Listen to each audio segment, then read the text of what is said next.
xalay ilaa maanta Somaliland waa fayral wixii warbaahin caalamka ka warami jirtay oo dhan waxaan Somaliland hayn maadal hayaan waxa ku jira warbaahinaa weligood Somaliland afkooda Soomaaliin iyo Afrikaba haday ka hadlaana dhif iyo naadir waxay soo dhigi jireen halka u hooseysa balse Somaliland wax ku daabaceen headline ku saray waxyaabaha cajiibka waxa weeye waxa soo hadal hayna Somaliland $1 kuma bixin balse dunidan isdhelan rogaysa ee si badweynta u kacsan iyo awoodaan isriixriixaya ayaa Somaliland fadhiga ugu adeegay iyadoo halkaas ka fadhida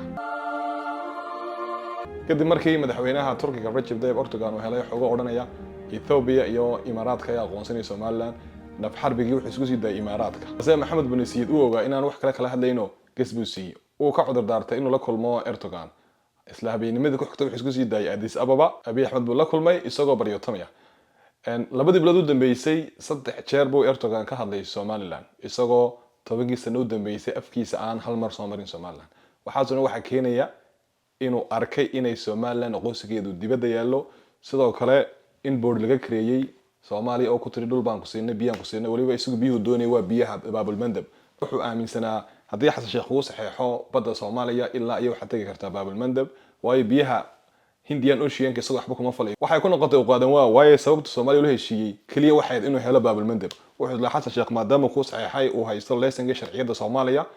baabul mandab adiga ka talaya hal maalin ka bacdi aqoonsiga Somaliland khudbadii isaga iyo madaxweynaha Soomaaliya ku wada qabteen Ankara uu kibirsan wuxuu lahaa ma aqbalayno aqoonsiga Somaliland mar labaad usbuucii hore wuxuu tagay Sacuudiga isaga iyo Maxamed bin Salman ayaa waxay si wada jir u diideen aqoonsiga Somaliland mar saddexaad khudbadda uu ka jeediyay Masar wuxuu yiri ma aqbalayno aqoonsiga Somaliland balse ugu dambeyn markuu Addis Ababa yimid uu baryotamaya balse ugu dambeyn markuu Addis Ababa soo gaaray waxa ka muuqata inuu soo quustay inuu ogaaday in Soomaaliya waxba ka qaadi karin Somaliland sidoo kale inuu ogaaday Somaliland inay xulafo waaweyn haysato hadda uu baryotamaya hadda wuxuu iska dhigayaa nin waayeela oo talo soo jeedinaya ugu dambeyn Somaliland way guuleysatay fadlan video share gare akoon kuna soo follow gare thank you so much